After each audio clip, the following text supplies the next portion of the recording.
A very healthy good morning to one and all, and Jane to all my lovely students. How are you all? Hope you all are fine. So students, let's begin with our class today without wasting any of the time, because your PTs are also sorry, not PTs, actually our half yearly are also about to start in the month of September. Let's see, the date is not decided yet, but yes, they are going to start very soon. Dear students, one more important information is also there for you. Be that in your half yearly, only lesson number 1, lesson number 2 and lesson number 3 I'll tell you where up to where it will come. जो आपका हाफेली का syllabus है उसमें lesson number 1, 2 और 3 mention है, right. लेकिन lesson number 3 पूरा नहीं आएगा, because I have to take some time for the revision also. So let's see कि मैं आपको कितना टॉपिक पूरा करवा सकती हूँ, या 1-2 टॉपिक लेंगे ताकि हम आपका रिवीजन बहुत अच्छे से करा सके through assignments, practice worksheet and even test also. Okay students, so let's begin our class. I hope the important information is clear to you. Again I am repeating, आपका जो हाफ ईयरली का syllabus है उसमें lesson number 1, 2 and 3 mention है, right. लेकिन lesson number 3 आपका पूरा नहीं आएगा. लेट्स सी कि हम कितना कवर अप कर सकते हैं इस वीक में और कमिंग वीक में. उसके बाद मैं आपको बताऊंगी कि what will be the exact syllabus for your half yearly, so that you can prepare yourself for the same. Right, so let's begin our class, and for that I request you all to join your hands and close your eyes and repeat after me. Thank you God for everything. Thank you God for protecting us and keep blessing on us. Thank you God. So let's start our today's class. Lesson number 3, we are going to start with a new chapter. Lesson number 3, money and credit. Dear students, this chapter is going to be very interesting because this is one of my favorite chapter. Okay, and the most easiest chapter also, money and credit. I hope you all know the meaning of money and credit as well. Money means the पैसा, पैसा जो भी होता है हमारा. Credit means उधार. लेकिन अब हम इस चैप्टर में क्या पढ़ने वाले हैं? इस चैप्टर में हम पढ़ने वाले हैं कि पैसा कहाँ से आया, कैसे आया, जब पैसा नहीं था तो हम क्या चीज हम करते थे, मतलब गुड्स को परचेज या सेल करने के लिए, और कितने टाइप की मनी होती है और इससे हमारी इकोनॉमी पे क्या फर्क पड़ता है. Each and everything we are going to discuss, right. So but today topic is money as a medium of exchange. This is the first topic of today's lesson.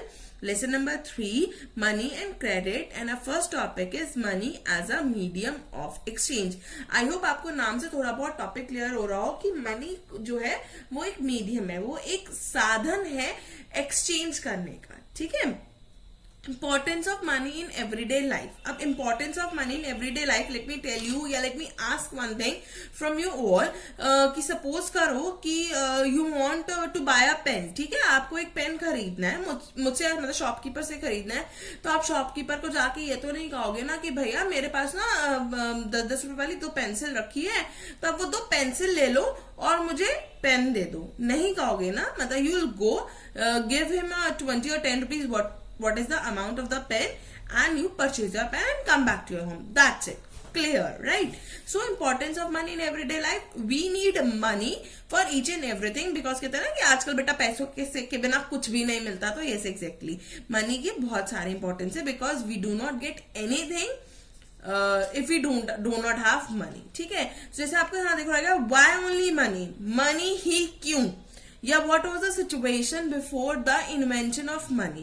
So ये बाद में आता है, पहले पे ही आता है why only money. Why only money? Money ही क्यों, मनी ही क्यों? क्योंकि हम जो भी ट्रांजेक्शन है, अगर हमें कुछ भी एक्सचेंज करना है, जैसे मैंने आपको बताया कि पेन के बदले पेंसिल रख लेते, टेडी बियर रख लेते, क्लोथ्स रख लेते, लेकिन पैसा ही क्यों?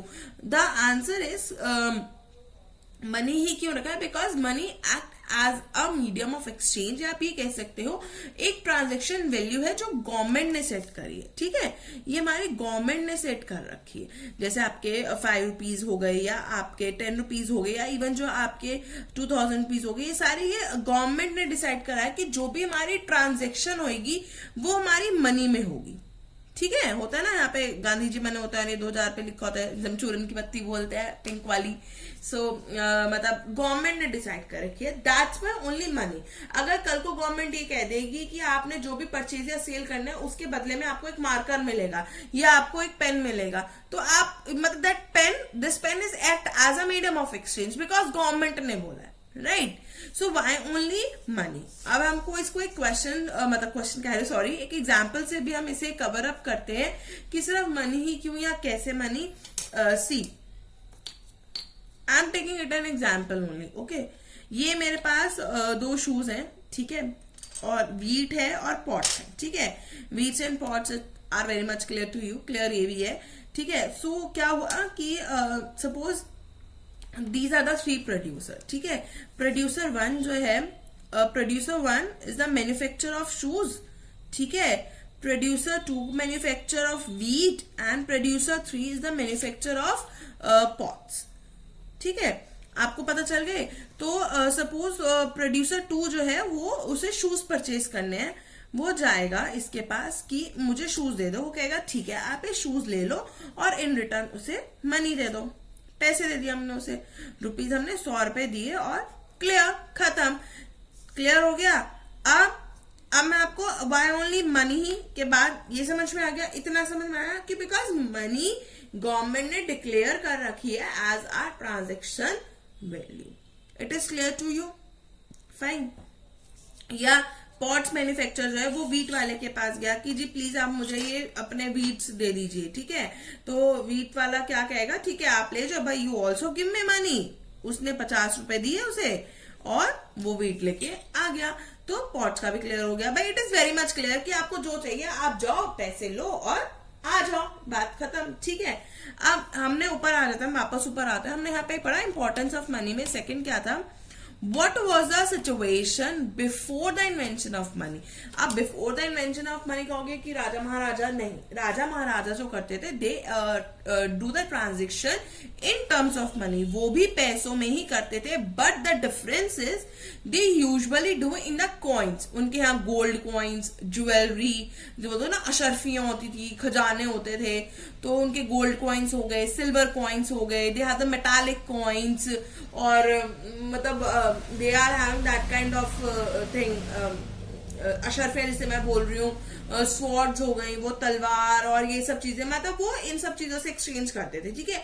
They also do transaction in terms of money, but the form is different.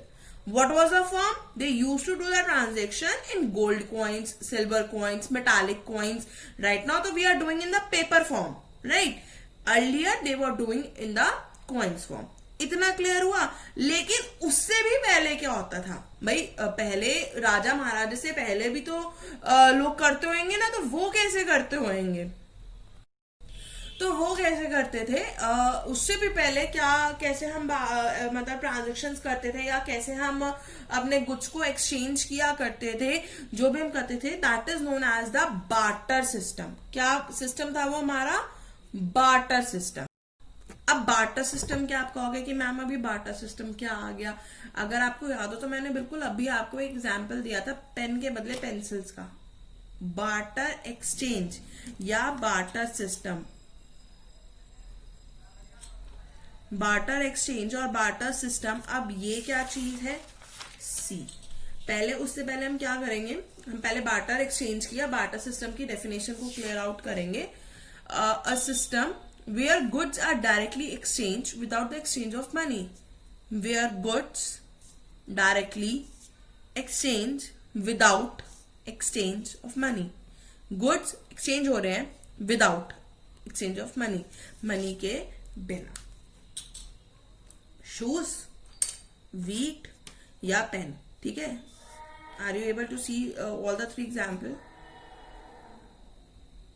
Shoes, I am really sorry for my background music for today because I am sitting at a place I should not be, but I'm really sorry for the background music. So hope you will adjust and understand my problem also.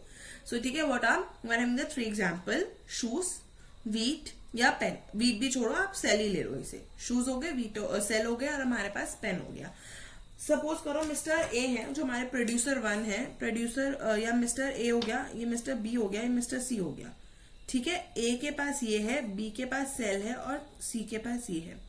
अब हुआ क्या कि suppose जो हमारा pen manufacturer है, pen वाला producer है, he wants to buy sell, ठीक है.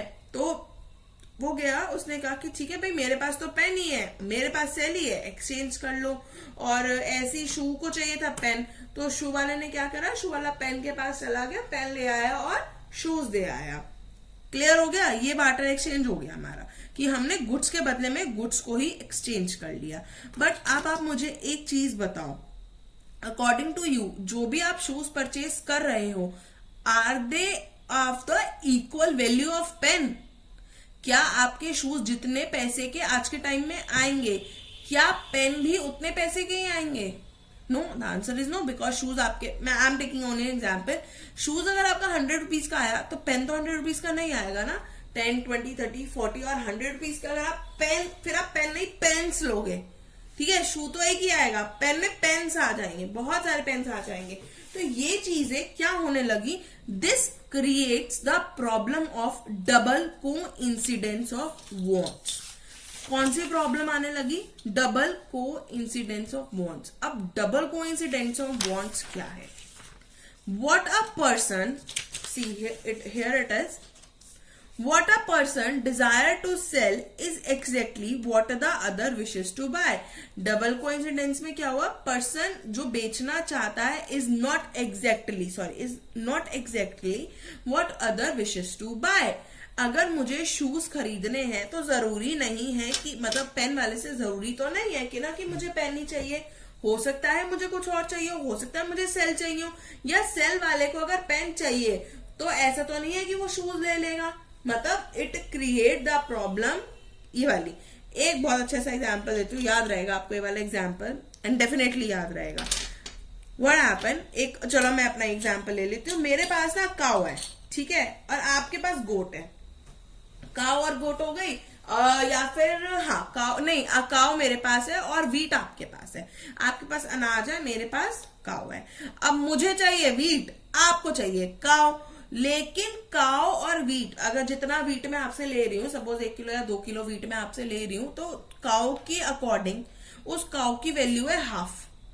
मतलब जितना वीट मैंने लिया उसके अकॉर्डिंग काऊ जो मुझे आपको देनी चाहिए वो देनी चाहिए हाफ। अब ठीक है, मैं कहूंगी कि आप मुझे दे दो 2 किलो अनाज और मैं आपको आधी काऊ काट के दे देती हूँ, आधी आप अपने पास रखो, आधी मैं अपने पास रखूंगी। तो is it possible? No, it is not possible. It create the double coincidence of wants. एक को तो फायदा होने लगा, एक को नुकसान होने लगा। सपोज अगर मुझे 2 किलो अनाज चाहिए तो क्या सिर्फ मैं 2 किलो के लिए उस काऊ को, पूरी काऊ को बेच दूंगी जो मुझे इतना दूध दे सकती है, मतलब मेरा बिजनेस को रन कर सकती है, और उसके लिए मैं सिर्फ 2 किलो अनाज के लिए अपनी काऊ दे दूं? या फिर अगर आप पहले एग्जाम्पल इन द सेंस कि अगर आप एग्जाम्पल लो कि अगर आपको मेरा कोई पेन पसंद आ रहा है, ठीक है, तो आप कहोगे मैम प्लीज आप मुझे अपना पेन दे दीजिए। मैं कहूंगी ठीक है, आप बिल्कुल मेरा पेन ले लीजिए, लेकिन उसके बदले ना आप मुझे अपना ये 100 रुपीज वाले रजिस्टर दे दीजिए, बिकॉज बार्टर सिस्टम चल रहा है आजकल। तो क्या is it possible? Is it possible? No, it is not possible at all. क्योंकि डबल कोइंसिडेंस कह लो या बार्टर एक्सचेंज में क्या होने लगा, we are facing this kind of problem कि सामने वाले पर्सन के पास जो चीज है वो कम वैल्यू की है और मेरे पास जो चीज है वो ज्यादा वैल्यू की है। अब अगर हम आज के टाइम में जी 2 किलो आटा दे दो, लो जी 100 रुपए लो, आपके पास आटा आ गया, क्या 100 रुपए की वैल्यू उस काऊ की थी? पूरी की पूरी काऊ की नहीं। आज के टाइम में तो काऊ भी सस्ती नहीं आती, काऊ भी 15-20 हजार रुपए की आती है। जी हमारी अमेरिकन काऊ है, सॉरी हमारी अमेरिकन काऊ है, हम तो उसे ये खिलाते हैं, हम तो उसे वो खिलाते हैं, ऐसा दूध देती है, वैसा दूध देती है, इतनी सस्ती ना है हमारी गाय, ऐसे बोलते हैं ना, इतनी सस्ती ना है हमारी गाय, हम नहीं देंगे आपको। तो बस यही वाली चीज है कि आप 100 रुपीज को 10 to 15,000 की काऊ से कंपेयर कर सकते हो? No, we can't. So this is the only reason कि बार्टर सिस्टम में हमें प्रॉब्लम्स आने लगी। We are facing so many problems in the barter system, जिसकी वजह से हमने ये गुड एक्सचेंज, मतलब goods to good exchange system को बंद करना पड़ा। ठीक है, इस वजह से हमने इसको बंद कर दिया, right. So I hope that's why money is act as a medium of exchange. इसलिए money जरूरी है. So I hope you get the meaning of the barter exchange, barter system, double coincidence, and why only money also, right? The next one is not next topic. The point is economy with money.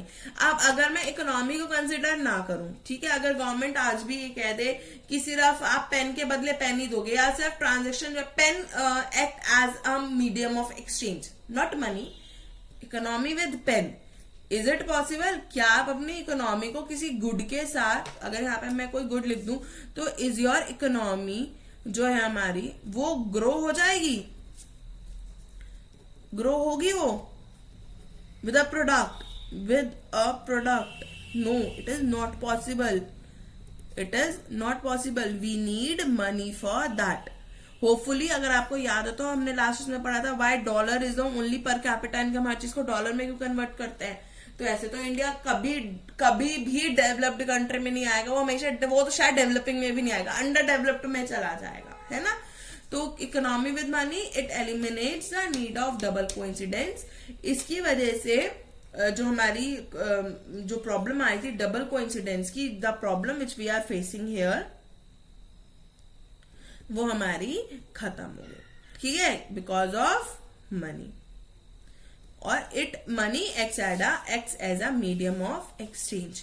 हम यहाँ पे अभी आप आगे पढ़ोगे तो हम basically इसे कह सकते हैं कि गवर्नमेंट जो भी डिसाइड कर दे, गवर्नमेंट ने मनी को बोल दिया, रुपीस को बोल दिया. अगर कल को गवर्नमेंट ये कह दे कि हम रुपीस को कंसिडर नहीं करते, हम डॉलर को कंसिडर करते हैं, तो जी ठीक है, बिकॉज गवर्नमेंट ने बोला है तो डॉलर मनी हो जाएगी. कल को वो कहेगी नहीं जी हम तो येन को करते हैं, डॉलर को भी नहीं करते, तो इंडिया की येन हो जाएगी.